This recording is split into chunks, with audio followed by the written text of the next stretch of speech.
Welcome to the Young Economist channel. Thank you for joining me. Today we're going to be looking at what is economics. So this is a new channel, it's brand new, and there really isn't much I'll be talking about apart from economics because everywhere around the world, economies are building and others are falling. So I don't want to do much of the talking right now. I've prepared some slides and let's understand what I have to teach you out there. Okay, so there's something you need to know about economics. It's really the study of scarcity and choice. So, what this means is that we don't have the liberty really to make choices, easily because of the issue of scarcity. What this means is that we have limited resources on hand. So, with the limited resources, it's really difficult to make decisions of what we want to do. If we make one decision, we have to forego another. Take, for instance, if you want to buy land or you want to buy a house, what do you have to forego to get that house?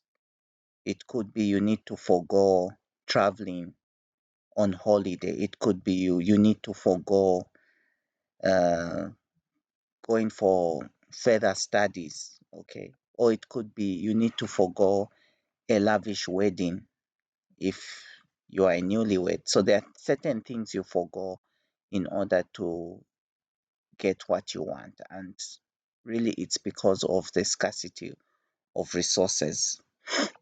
So, indeed, as individuals, we have unlimited ones.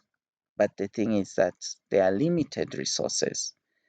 So, to reconcile those two issues, we need to find a way to see what best fits our needs or wants.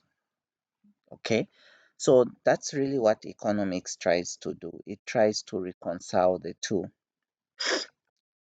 Okay, and then it also explains the problems of living in communities in terms of underlying resource costs and consumer benefits. So this will come clearly, as we go on in this channel because I'll be releasing many videos on this. So the issue really is that the economies around the world, they function due to a lot of factors. There are a lot of activities that take place for an economy to function. You've got the businesses which are running, you've got people getting employed, making money, spending, getting money in circulation, maybe the central bank dishing out money for the economy to grow, maybe the country is importing and exporting goods. All these make the economy run. So now the question we have is what makes the economy grow? What makes the economy decline? So those are really the questions that bring us into understanding economics. Those are really the questions. So when you look at all those combinations, those factors, it is really why we need to study this field. Because by studying this field, you get to fully understand what are the real variables that are affecting performance and that are affecting the real life situations we face, such as unemployment, such as inflation, high prices, high cost of living. How do you try to cure those things? So now in economics, we've got two fields. There is the microeconomics and the macroeconomics. So I like macroeconomics because it really answers the question which I've just been talking about. I'll give you an example. since the COVID-19 hit the world globally, if I'm sure we've all been affected, but for those who've been hit hard are those countries where the COVID has hit them hard. So people have had to lose jobs.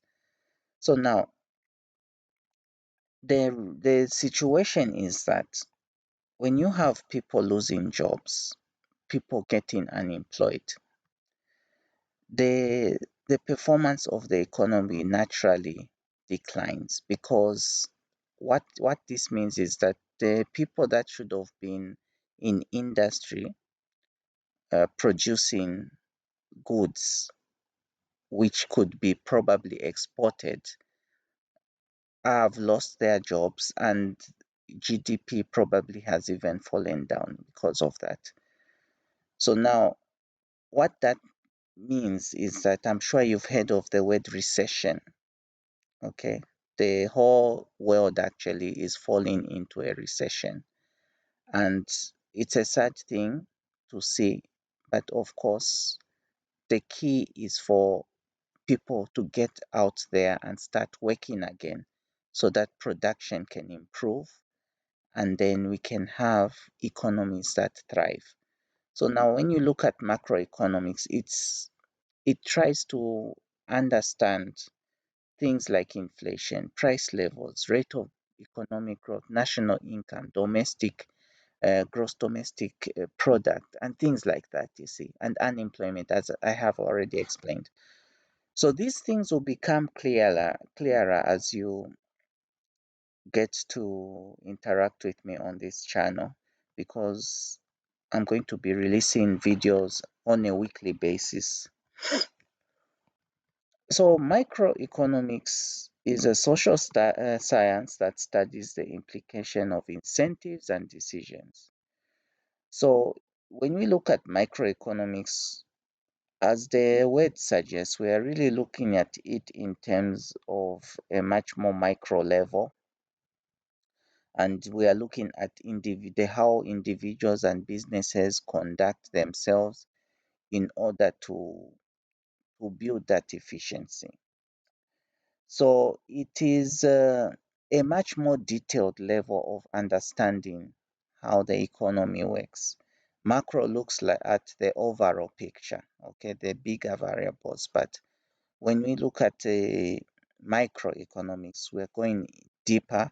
And what that means is that we're actually looking at it in terms of the consumers. How do they make choices? Okay, so we're going to go into this in detail. Okay, so I guess the only differences we can point to between microeconomics and macro is that micro looks at individual and business decisions, and then macroeconomics analyzes the decisions made by countries and governments. Okay, so at micro level, you're looking at the decisions by individuals and businesses, but the macro level actually looks at government as a whole, and the decisions made by governments have implications on how the economy performs. Micro focuses on supply and demand and other forces that determine price levels. Okay, but you find that the macroeconomics takes a top-down approach and looks at the economy as a whole. Okay, so trying to determine its course and nature of action. So investors can use microeconomics in their investment decisions, as you will see as we proceed in the following lectures to come.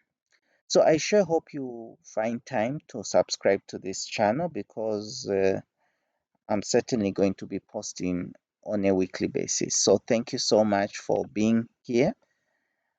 I'm the Young Economist. Take care, guys.